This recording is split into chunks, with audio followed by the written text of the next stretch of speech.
ونشهد أن سيدنا ومولانا محمدا عبده ورسوله أرسله إلى كافة الناس بشيرا ونذيرا وداعيا إلى الله بإذنه وسراجا منيرا وصلى الله تعالى على خير خلقه محمد وآله وأصحابه وبارك وسلم تسليما كثيرا كثيرا. أما بعد فقد قال الله سبحانه وتعالى بعد أعوذ بالله من الشيطان الرجيم بسم الله الرحمن الرحيم قل هل ننبئكم بالأخسرين أعمالا الذين ضل سعيهم في الحياة الدنيا وهم يحسبون أنهم يحسنون صنعا أولئك الذين كفروا بآيات ربهم ولقائه فحبطت أعمالهم فلا نقيم لهم يوم القيامة وزنا ذلك جزاؤهم جهنم بما كفروا واتخذوا آياتي ورسلي هزوا وقال تعالى وما لكم لا تقاتلون في سبيل الله والمستضعفين من الرجال والنساء والولدان الذين يقولون ربنا أخرجنا من هذه القرية الظالم أهلها واجعل لنا من لدنك وليا واجعل لنا من لدنك نصيرا الذين آمنوا يقاتلون في سبيل الله والذين كفروا أولياؤهم الطاغوت صدق الله مولانا العظيم.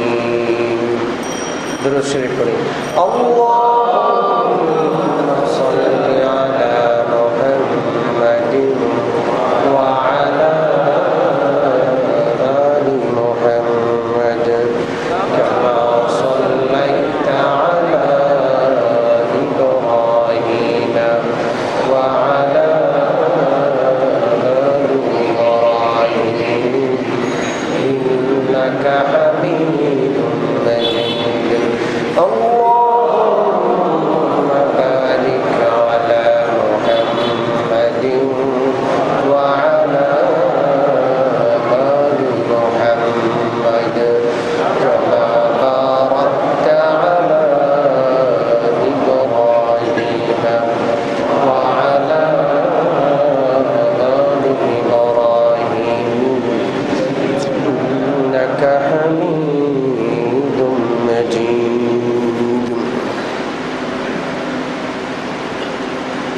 সম্মানিত উপস্থিতি,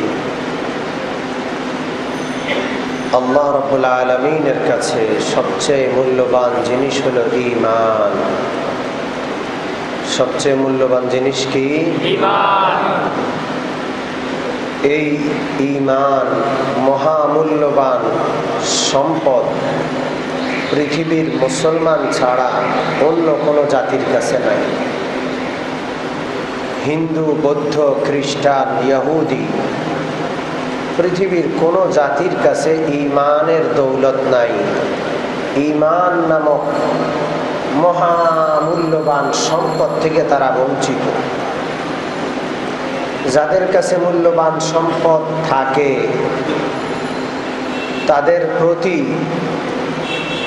অনেকেই হিংসা রাখে, যাদের কাছে এই সম্পদ নাই। সমস্ত ইহুদ, খ্রিস্টান, বেদিন মুসলমানদের ঈমানের উপর তাদের হিংসা, ঈমানের প্রতি তাদের বিদ্বেষ। ঈমান পছন্দ করে না তারা। মুসলমানকে যে কোনো রূপে কিভাবে ঈমান হারা করা যায় এটাই তাদের চক্রান্ত, এটাই তাদের জীবনের লক্ষ্য, উদ্দেশ্য। কেউ কেউ হয়তো বলতে পারে, হুজুর এটা কেমন কথা বলেন, বাড়াবাড়ি করে। তারা তাদের মতো চলে, আমরা আমাদের মতো চলি। আমাদের ঈমান নিয়ে তাদের মাথা ব্যথা, এটা কিভাবে বললেন? আমাদের ঈমান নিয়ে কাফেরদের মাথা ব্যথা, এটা আমার কথা না, কার কথা? ওয়াদ কাসীরুম মিন আহলিল কিতাবি লাউ ইয়ারুদ্দুনাকুম মিন বাদি ঈমানিকুম কুফফারা হাসাদান মিন ইনদি আনফুসিহিম। আল্লাহ রাব্বুল আলামিন বলেন, অধিকাংশ আহলে কিতাব কাফেররা এই কথা চায় যে কোনোভাবে তোমাদেরকে ঈমান হারা কিভাবে করা যায়। তোমরা ঈমান এনেছো, তোমাদেরকে টেনে হিঁচড়ে ছলে বলে কৌশলে ঈমান থেকে আবার ফিরিয়ে কুফুরের দিকে কিভাবে নেওয়া যায়, এটাই চায়। কে বলছেন? আল্লাহ। হাসাদান মিন ইনদি আনফুসিহিম মিন বাদি মা তাবায়্যানা লাহুমুল হক।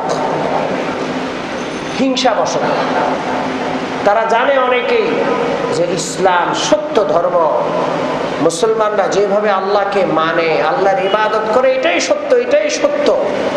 এটা জানা সত্ত্বেও ওরা হিংসাবশত মুসলমানদের ঈমান হারা করার জন্য চেষ্টা করেই যায়। অতএব আল্লাহ পাকে বলে দিয়েছেন ওদের হিংসার কথা। ওরা মুসলমানদেরকে ঈমান হারা করতে চায়, কিয়ামত পর্যন্ত এইভাবে চাইবে। উত্তরবঙ্গে প্রতিটা জেলায় বিশাল আকারে খ্রিস্টান মিশনারির মেহনত চলছে।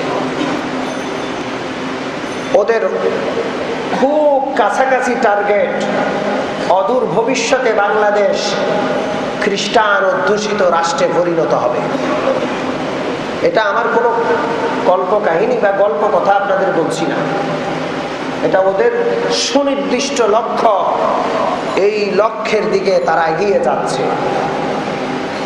যখন এই বাংলাদেশ স্বাধীন হয়, সারা বাংলাদেশে 10 লক্ষ খ্রিস্টান ছিল না।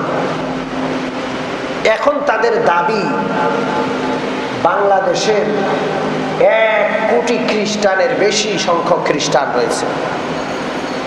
উত্তরবঙ্গের এমন এলাকা রয়েছে তারা এত পরিমাণ সেখানে ছলে বলে কৌশলে উত্তরবঙ্গের দারিদ্র পীড়িত মানুষের দরিদ্রতার সুযোগকে গ্রহণ করে মেহনত করেছে। বহু এলাকা, মুসলমান এলাকা, সমস্ত মুসলমান খ্রিস্টান হয়ে গেছে। ঢাকা শহরে আপনি বসবাস করেন, আপনার খুব কাছেই খ্রিস্টানদের মেহনত আছে, আপনি জানেন না। আমি উত্তরায় থাকি, আমার মসজিদের পশ্চিম পাশেই বিশাল বড় 8 তলা একটা সুসজ্জিত বিল্ডিং, এটাকে গির্জা বলা চলে। এটা থেকে তারা জুমার নামাজের পর জুমা মসজিদের গেটে দাঁড়িয়ে ওদের পুস্তক, ওদের পুস্তিকা, ওদের ছোট্ট ছোট্ট বই মুসলমানদের মধ্যে বিলি করে। নাম কি বইয়ের? কোরআনের আলোকে সত্য ধর্ম। কিসের আলোকে? আপনি ধরে মনে করবেন যে এটা তো আমাদেরই বই। আলোকিত পথ, মুহাম্মদুর রাসূলুল্লাহর সত্যকার ধর্ম, এই রকমের বিভিন্ন সুন্দর সুন্দর নামে তাদের অসংখ্য পুস্তক রয়েছে, পুস্তিকা রয়েছে, যেগুলো মসজিদের গেটে জুমার নামাজের পর তারা সরল মনা মুসলমানদের মধ্যে বিতরণ করে। কোটি কোটি টাকার বাজেট। আমাদের দেশের ইসলাম প্রচারের জন্য উল্লেখযোগ্য কোনো বাজেট নাই। সেই এক ইসলামিক ফাউন্ডেশন আছে গতানুগতিক দ্বারা। এই ছাড়া ধর্ম প্রচার, ইসলাম প্রচারের জন্য একটা মুসলিম রাষ্ট্র হিসেবে ব্যাপক কোনো পরিকল্পনা নাই। বরং যে কোনো ভাবে ধর্মকে রাষ্ট্র থেকে কিভাবে বাদ দেওয়া যায় এটার চিন্তায় ব্যস্ত থাকে আমাদের মুসলমানরা। ঠিক কি না? আফসোস, পৃথিবীর খ্রিস্টান রাজ্য এটা ব্যথা পাওয়া যাচ্ছে কেন? অনেকটা ব্যথা পাচ্ছে।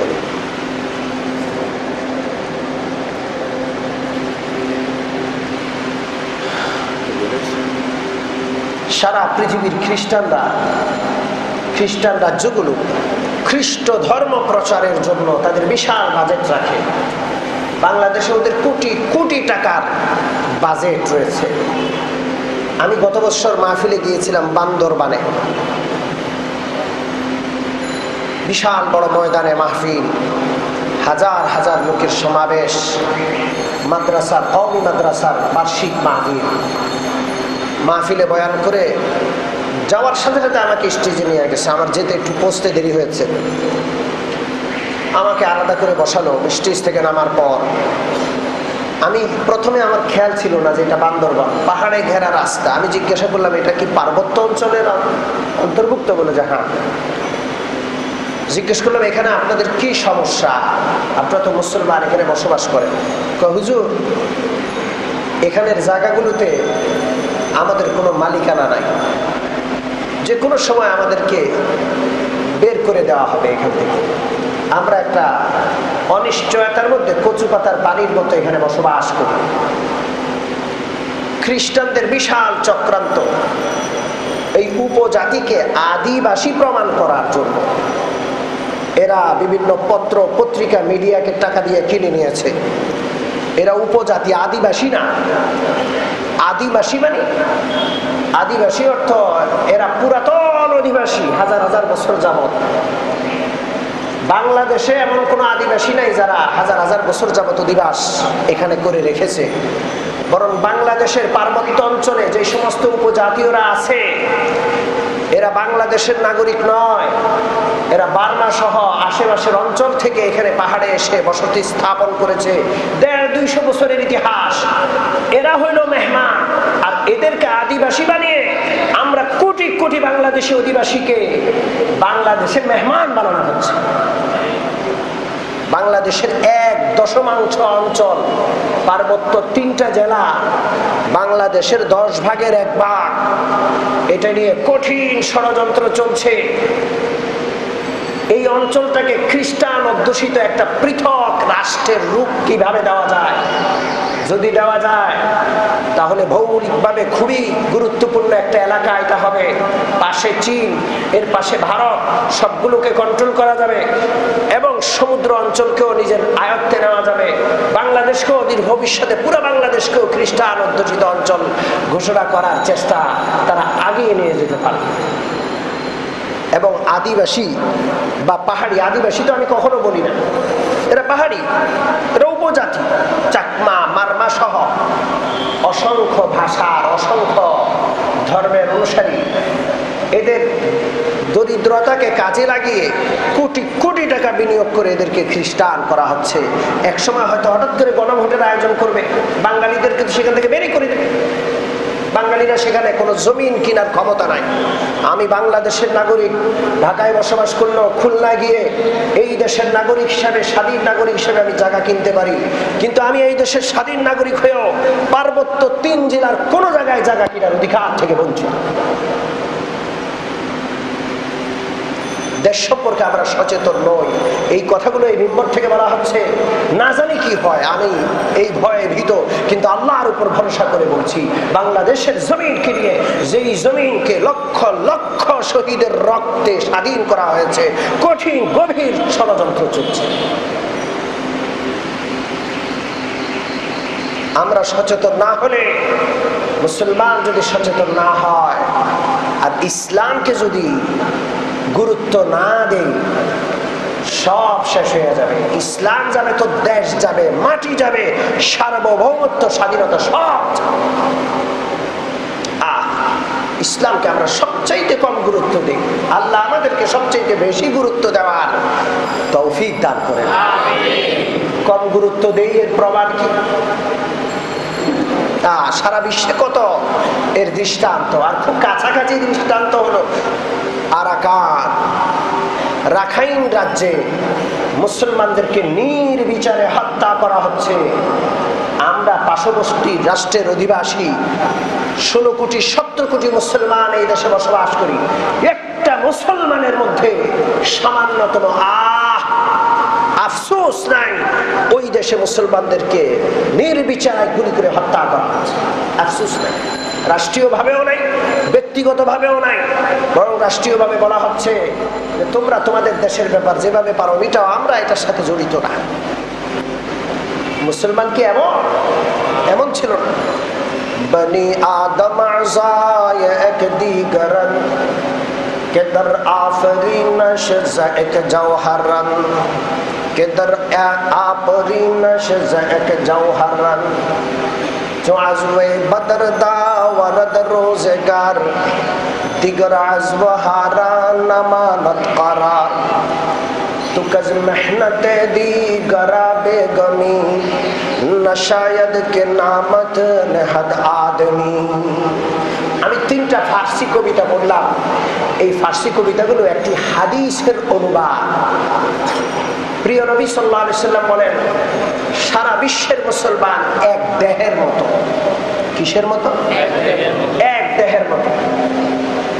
পায়ে যদি, পায়ের কনিষ্ঠ আঙ্গুলিতে একটু ব্যথা লাগে, মাথা যদি বলে আমি তো অনেক দূরে, ওটার সাথে আমার সম্পর্ক নেই, থাক কনিষ্ঠ আঙ্গুল থাকুক না যাক, এই ব্যাপারে আমার চিন্তা করার দরকার নাই, এমন কি বলে? সারা শরীর কনিষ্ঠ আঙ্গুলের ব্যথায় ব্যথিত হয়ে যায়, ঘুম, আরাম, নিদ, খাওয়া পিনা সব হারাম হয়ে যায়। আল্লাহ রাসূল বলেন, সারা বিশ্বের মুসলমান এক দেহের মতো। পৃথিবীর কোথাও মুসলমান কষ্টে আছে, বাকি মুসলমান কখনো সুখে শান্তিতে থাকতে পারে না। আর আমরা খেলায় মত্ত, চার আর ছক্কা গনছি বসে বসে। কোন খেলোয়াড় কি করে 2-4টা ছক্কা মেরে বীর বাহাদুর হয়ে যায়। মহান মুক্তিযুদ্ধের শহীদদের চাইতো, মুক্তিযোদ্ধাদের চাইতো ওদের মর্যাদা বেড়ে যায়। এই হলো মুসলমানদের দুরবস্থা। আফসোস, আফসোস। আমি মাঝে মাঝে বসে আমার চোখের পানি ঝরঝর করে পড়ে। রাখাইন রাজ্যের মুসলমানদেরকে নির্বিচারে হত্যা করা হচ্ছে। মুসলমান পুরুষ কেউ আর তেমন বেঁচে নাই, নারী আর অবাক, অবুঝ নারী, অবুঝ শিশুরা নৌকায় করে বাংলাদেশের বর্ডারে আসে। আর আমরা এতটা নিষ্ঠুর, আমরা তাদেরকে তাড়িয়ে দিচ্ছি, সমুদ্রের দিকে তাদেরকে ভাসিয়ে দিচ্ছি। এইগুলো তাদের জায়গা নাই, ওইগুলো তাদের জায়গা নাই, সমুদ্রের মাঝখানে তারা ভাসছে। এটা কি মুসলমানদের চরিত্র হওয়ার কথা ছিল? একটা নিন্দা আমরা জানাইতে পারি নাই, এতটা দুর্বল ইমানের আমরা। আমরা যদি হুঙ্কার করি খবরদার, একজন মুসলমানের উপর আঘাত হলে পুরা দেশের বিপক্ষে কথা বলবে। দেশের রাষ্ট্র আছে, দেশের সামরিক বাহিনী আছে, সবাই মুসলমান, কেউ বসে থাকবে না। ইনশাআল্লাহ মুসলমানদের ধমক এটাও অনেক বড় শক্তি রাখে, ঠিক ঠিক না? আফসোস আমরা সেটা দেখাতে পারি না। আল্লাহ রাব্বুল আলামিন বলেন, ওয়ামা লাকুম লা তুকাতিলুনা ফি সাবিলিল্লাহ ওয়াল মুস্তাদাফিনা মিনার রিজালি ওয়ান নিসা ওয়াল বিলদানিল্লাযীনা ইয়াকুলুনা রাব্বানা আখরিজনা মিন হাযিহিল ক্বরিয়াতিজ যালিমি আহলুহা ওয়াজআল লানা মিন লাদুনকা ওয়ালিয়্যা ওয়াজআল লানা মিন লাদুনকা নাসীরা। আল্লাহ রাব্বুল আলামিন বলেন, তোমাদের কি হলো? তোমরা বসে আছো, কোনো কথা বলো না, তোমাদের কি কোনো দায়িত্ব নাই? অথচ তোমাদের পাশের জনমতে, পাশের এলাকায়, পাশের দেশে এমন মানুষ যারা আল্লাহর কাছে নির্যাতন সহ্য করতে না পেরে দোয়া করে, আল্লাহ আখরিজনা মিন হাযিহিল ক্বরিয়াতিজ যালিমি আহলুহা, আল্লাহ কই এই দেশে আর থাকবো না, এত জুলুম, এত নির্যাতন বরদাস্ত করতে পারি না, আমাদেরকে এই দেশ থেকে কোনো ভালো দেশে নিয়ে যান। আপনার পক্ষ থেকে আমাদেরকে সাহায্যকারী পাঠান, আমাদের জন্য আপনার পক্ষ থেকে অভিভাবক পাঠান, আমরা কোথায় যাব? আল্লাহ পাক আমাদেরকে সারা বিশ্বের মুসলমানদেরকে নিয়ে ভাবার তৌফিক দান করেন। আর কিয়ামত বড় কাছে গেছে, ইসলাম আর মুসলমানদের গুরুত্ব সবচাইতে নিচে নেমে গেছে, তলানিতে ঠেকেছে। মুসলমানরাই ইসলামকে গুরুত্ব দেয় না, মুসলমানদের কাছেই মুসলমানদের গুরুত্ব নাই। ঈমান ইসলাম মুসলমানদের কাছেই গুরুত্বহীন, অন্যরা কেমন গুরুত্ব দিবে? আফসোস, আফসোস।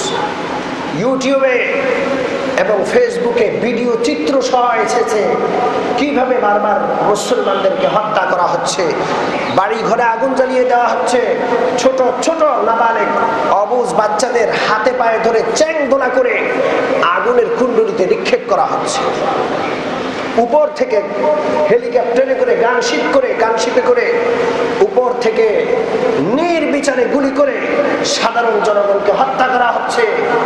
শত শত লাশ রাস্তায় আর ধান খেতে পড়ে আছে। আফসোস, আমরা নিশ্চিন্তে বসে আছি, আমি ঠিক আছি, আমার পরিবারটা ঠিক আছে, আমার চলছে, আর কি দরকার আমার? আপনার এই অবস্থা যে কোনো সময় আল্লাহ পাক পাল্টে ওই মুসলিমদের স্থানে আপনাকেও রেখে দিতে পারেন। এই দেশ স্বাধীন, যদি ইসলাম কোরআন যদি বুকে ধারণ না করো, এই দেশের স্বাধীনতা যেমন আল্লাহ দিয়েছেন, এই দেশের স্বাধীনতা আল্লাহ নিয়ে যাইতে 1 মিনিটও লাগবে না। এরকম বহু স্বাধীন দেশ পরাধীন হয়ে গেছে মুহূর্তের চক্রান্তে। আল্লাহ আমাদেরকে ইসলাম এবং মুসলমানদেরকে সবচেয়ে বেশি গুরুত্ব দেওয়ার তৌফিক দান করেন। আমি বলছিলাম, এরা বিশাল চক্রান্ত করছে এবং মুসলমানদেরকে মুরতাদ বানানোর জন্য এরা কোটি কোটি টাকা বিনিয়োগ করছে। আর আমরা আফসোস, কত কথাই তো মনে আসে, বলতে মন চায় না। আমরা আমাদের সন্তানদেরকে মাদ্রাসায় দেই না, কোরআন পড়াই না মুসলমান। আর গির্জা কেন্দ্রিক যত স্কুল আছে, তিল ধারণের ঠাঁই নাই। গির্জা কেন্দ্রিক, মন্দির কেন্দ্রিক যত স্কুল আছে, মুসলমানের সন্তানদের সেখানে জায়গা, কোটি কোটি টাকা, লক্ষ লক্ষ টাকা বিনিয়োগ করে হলেও সন্তানকে সেখানে ভর্তি করাইতে হবে। কোরআনের দরকার নাই। আল্লাহ যেন আমাদেরকে এই সমস্ত জিনিস থেকে ফিরে আসার, কোরআনের কাছাকাছি আসার তৌফিক দান করেন। আমি বলছিলাম, আল্লাহ পাক বলছেন সারা বিশ্বের অমুসলমানরা মুসলমানকে হিংসা করে। কে বলছেন? হাসাদাম মিন ইনদাকুম, সূরা বাকারার আয়াত। সূরা বাকারার আয়াত। তারা চায় মুসলমানরা ঈমান থেকে ফিরে যায়, মুসলমানরা আবার কুফরি করুক। একটা আয়াত শুনেছি, আরো অনেকগুলো আয়াত আছে। এই জন্য মুসলমান ঈমান নিয়ে সতর্ক থাকতে হবে। আমি আমার জন্য নয়, আমি সারা বিশ্বের জন্য রাজি আছি। আমি সারা বিশ্বকে নিয়ে ভাববো। পৃথিবীর কোন প্রান্তের মুসলমান কষ্ট পাবে, আমার জন্য চোখের পানি পড়ে। আমার মনটা যেন ভারাক্রান্ত হয়। খেলাধুলা, 4 ছক্কার পিছনে সমস্ত লোকরা যারা 4 ছক্কার জন্য কোটি কোটি টাকা পাচ্ছে, ওদের প্রতি যেন আমরা মুগ্ধ না হই। খলিফা হারুন রশিদ রহমতুল্লাহ আলাইহির দরবারে এক লোক আসছে। সে কি করে, তার একটা সুই সে গাড়ে মাটির মধ্যে, আরেকটা সুইকে দূর থেকে সে নিক্ষেপ করে। যে সুইটা নিক্ষেপ করে ওই সুইটা দাঁড়ানো সুইয়ের পিছনে যে ফুটা আছে ওই ছিদ্রর ভিতর দিয়ে বের হয়ে চলে যায়। তার যোগ্যতা কতটা, কত বেশি যোগ্যতা, তার নিশানা কতটা অব্যর্থ। খলিফা হারুন রশিদের কাছে আসছে পুরস্কার নেওয়ার জন্য এবং খেলা দেখাইল। খলিফা হারুন রশিদ রহমতুল্লাহ আলাইহি বললেন, ও তো মনে মনে চিন্তা করেছে আমার এই যোগ্যতা দেখে বহু পুরস্কার আমাকে দিবে। খলিফা হারুন রশিদ বেশি পুরস্কার দিলেন না, 10 টাকা পুরস্কার দেওয়ার জন্য বললেন, আর চাবুক দিয়ে 10টা বাড়ি পাছার মধ্যে লাগানোর জন্য বললেন। সে তো আশ্চর্য।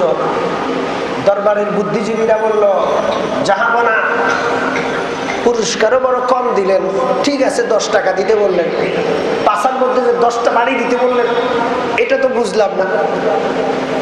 তো খলিফা হারুন রশিদ রহমতুল্লাহ আলাইহি বললেন, এই লোকটার মেধা আছে এই জন্য 10 টাকা দিলাম আমি, কিন্তু মেধাটা আকামে লাগাইছে, ভালো কাজে লাগাই নাই, কুকামে লাগাইছে। মেধাটা 4 আর ছক্কার পিছনে লাগাইছে। মেধাটা 4 আর ছক্কার পিছনে না লাগাইয়া দেশ জাতির চরিত্র গঠনে, দেশ ও জাতিকে অর্থনৈতিকভাবে সমৃদ্ধ করার পিছনে লাগাইলে দেশ আর জাতি আরো উপরে উঠে যেত। এই মেধা আকামে কিনাকে লাগাইছে, এই জন্য 10 বাড়ি। কথা ঠিক কি ঠিক না? আল্লাহ যেন আমাদের মনে রাখা বুঝার তৌফিক দান করে। মুসলমান সারা বিশ্বে নির্যাতিত আপনি আর আমি 4 আর ছক্কার পিছনে কিভাবে পড়ে আল্লাহর কাছে কি জবাব দিব? এগুলো তো বিধর্মীদের চক্রান্ত। তারা চায় মুসলমানদেরকে মরণ ইনজেকশন দিয়ে শোয়া রাখতে। এই মরণ ইনজেকশনের একটা ইনজেকশনের নাম হলো ক্রিকেট। ঠিক কি ঠিক না? আল্লাহ যেন আমাদের বুঝার তৌফিক দান করে। আমরা সচেতন থাকবো। আল্লাহ বলছেন সচেতন থাকার জন্য, ওয়াদ্দা কাসীরুম মিন আহলিল কিতাবি লাম ইয়ারুদ্দুনাকুম মিন বাদি ঈমানিকুম কুফারা। পৃথিবীর বেশিরভাগ ইহুদি আর খ্রিস্টান এবং কাফেররা চায় তোমাদেরকে যে কোনো ভাবে ঈমানের পথ থেকে ফিরিয়ে কুফরির পথে নিয়ে আসতে পারে, কুফরির দিকে টেনে নিয়ে আসতে পারে। হাসাদাম মিন ইনদি আনফুসিহিম, চরম হিংসাবশত তারা হিংসা করে তোমাদের। কারণ তারাও বুঝে ঈমানের দৌলত কত দামি, কত মূল্যবান। মুসলমান না বুঝলে নাই বুঝলো, কাফেররা বুঝে। এই জন্য ঈমানের ধনের মূল্য বুঝবো তো ইনশাআল্লাহ। জান মান সর্বস্ব লুটিয়ে দিব ঈমানের জন্য। রাজি আছি? নিজের ঈমান বাড়ানোর চেষ্টা করবো। আল্লাহ তৌফিক দান করুন। তো ঈমানের মত মূল্যবান সম্পদ কারো কাছে আছে। কারো কাছে যদি মূল্যবান সম্পদ থাকে আর সে নিজের এই মূল্যবান সম্পদের মূল্যায়ন না করে, তো এই সম্পদ যে কোনো সময় হাতছাড়া হয়ে যাওয়ার আশঙ্কা থাকে। ঠিক কি ঠিক না? এই ব্যাপারটা বুঝাইতে হযরত শেখ সাদী রহমতুল্লাহ আলাইহির ঘটনা আমি বলছিলাম। আপনাদের কি মনে আছে? শেখ সাদী রহমতুল্লাহ আলাইহি ছোট্ট বালক, বাবার সাথে বাজারে গেলেন। হাতে স্বর্ণের আংটি আছে, বলছিলাম হাতে কি আছে? এখানে বলে রাখি, সোনা রূপা এবং সিল্কের কাপড় এটা পুরুষদের জন্য হারাম। হারাম করেছেন কে? আল্লাহ। সোনা রূপা এবং সিল্কের কাপড় মহিলাদের জন্য হালাল।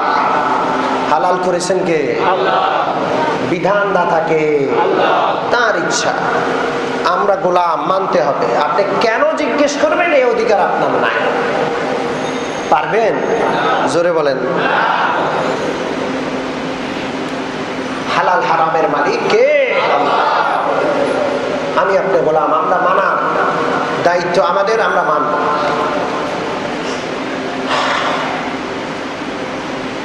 তো এখন প্রশ্ন করবেন, হুজুর সোনা রূপা পরা মুসলমান পুরুষের জন্য হারাম, শেখ সাদি কেন বললেন? দুই জবাব। এরকম প্রশ্নকারী আছে না নাই? বহুত টেকনা মুসল্লি আছে অনেক জায়গায়, ছোট ছোট খুদ ধরে প্রশ্ন করে, আছে না নাই? এক হুজুর দোয়া করে, প্রত্যেক জুমার দিন দোয়া করে, আল্লাহ এই জুমায় যত মুসল্লি আসছে সবাই জান্নাত দিয়ে দিই। সবাই আমিন বলে। টেকনা মুসল্লি হুজুরের কাছে পিছনে বসে আছে। হুজুর পিছন দিকে ফিরছেন, বলে যে হুজুর প্রতি জুমায় কি এক দোয়া করার দরকার আছে? এত মানুষে আমিন বলে, নিশ্চয়ই দোয়া কবুল হয়েছে, জান্নাত তো পাবোই, তো প্রত্যেক জুমায় কি আবার জান্নাত চাওয়া লাগে? জান্নাত তো পাইয়ে গেছে।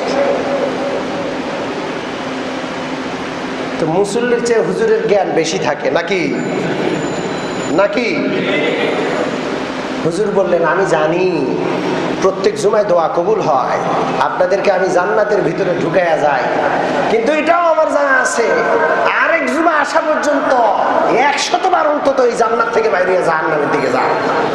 এই জন্য পরের জুমায় আবার জান্নাতে ঢুকাইয়া যায়। ঠিক কি ঠিক না? তো কেউ যদি প্রশ্ন করে, হুজুর শেখ সাদির হাতে স্বর্ণের আংটি আসলো কোত্থেকে?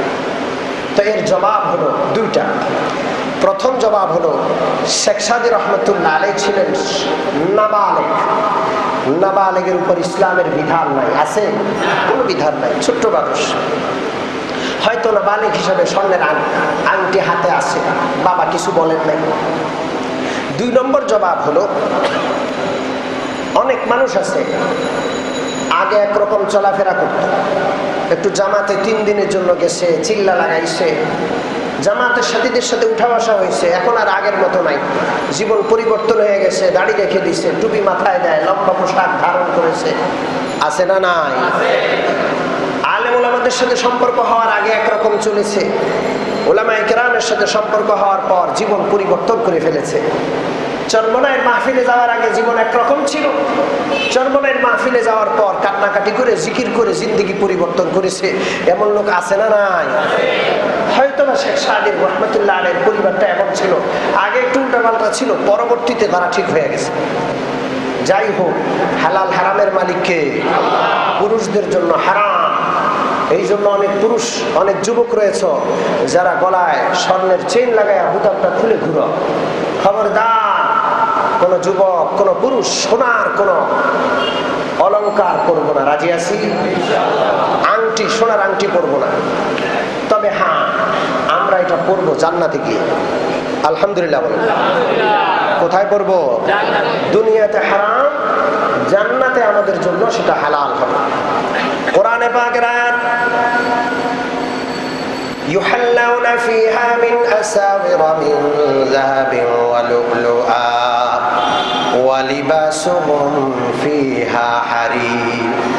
আল্লাহর ইমানদার বান্দারা ইন্তেকালের পর হাসরের ময়দান থেকে যখন জান্নাতের দিকে যাবে, হিসাব কিতাব শেষ হয়ে যখন জান্নাতের পথে যাবে, জান্নাতের গেটে আল্লাহর রহমতের ফেরেশতারা ইমানদার বান্দাদের জন্য জান্নাতি সিল্কের পোশাক, জান্নাতি রেশমি পোশাক নিয়ে দাঁড়ায় থাকবে। দুনিয়ার পোশাক, আখিরাতের সেই হাসরের ময়দানে বিচারের আদালতের পোশাক খুলে ফেলা হবে। আল্লাহ রাব্বুল আলামিনের রহমতের ফেরেশতারা জান্নাতের দুয়ারে তাদেরকে জান্নাতের রেশমি পোশাক পরায়া দিবে। মিন আসামির মিন যাহাবিন ওয়া লুলুআ, শুধু পোশাক পরাবে তা নয়, সোনা রূপা, দামি দামি পাথর, জান্নাতি ইয়াকুত পাথর, জান্নাতি মরমর পাথর, জান্নাতি বিভিন্ন সুন্দর সুন্দর পাথরের দ্বারা সুসজ্জিত বিভিন্ন রকমের অলংকার আল্লাহ রাব্বুল আলামিনের ফেরেশতারা জান্নাতি বান্দাদের পরায়া দিবে। তো দুনিয়াতে সোনা রূপা বিভিন্ন অলংকার আমরা না করতে পারলেও আমরা কোথায় পারবো? জোরে বলেন কোথায়? জান্নাতের আশায় দুনিয়াতে সোনা রূপার আংটি, অলংকার, চেন বাদ দিতে কারা কারা রাজি আছে? হাত তুলি। নারায়ে তাকবীর, নারায়ে তাকবীর। আমরা কোন পুরুষ পড়বো না। রাজি আছি? আজকাল ধনকুব, এই যে ট্রাম্প, ডোনাল্ড ট্রাম্প, এর নাম উচ্চারণ করতে আমার দাঁতটা ভেঙে যাচ্ছে, অবস্থা এত খারাপ। ওর একটা বিমান আছে, ভিতরে সোনার কারুকাজ। এরপরে আরব দেশের বিভিন্ন বড় বড় ধনকুবের এরা টয়লেট বানাইছে সোনা দিয়া, পেশাব পায়খানা করবে বানাইছে কি দিয়ে? একটা কি বলবো এটাকে, একটা সংস্কৃতি অতি ধনীদের মধ্যে চলেছে। এবং অনেকে সোনার চামচ রাখে ঘরে, যে আমার বাচ্চাটা হয়েছে, আমি জীবনের প্রথম খাবারটা তাকে সোনার চামচ দিয়ে খাওয়াবো। তখন বলতে পারবে ধনীর আদরের দুলাল সোনার চামচ দিয়ে খাইছে, বাকি জীবন আর কষ্ট করতে হবে না, এই সোনার চামচ দিয়ে খাওয়ানোর উচিত হয়তো বাকি জীবন ভালো থাকবে। এমন লোক আছে, ঠিক ঠিক না? আমরা আল্লাহর হুকুম পালন করব, পুরুষ হিসাবে সোনার উপর কোনো জিনিস ব্যবহার করব না। রাজি আছি? আল্লাহ পাক আমাদেরকে আল্লাহর হুকুমগুলো পালন করার তৌফিক দান করেন।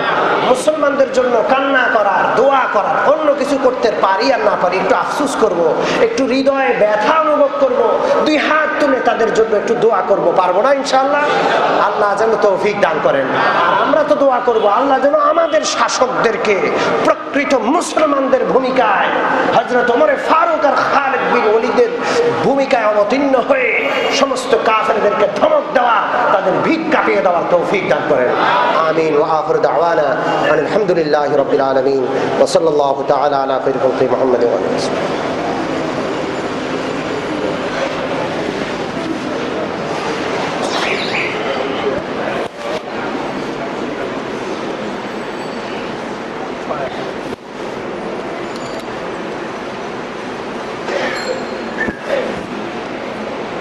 এটা দিয়ে দেন ফ্যানটা।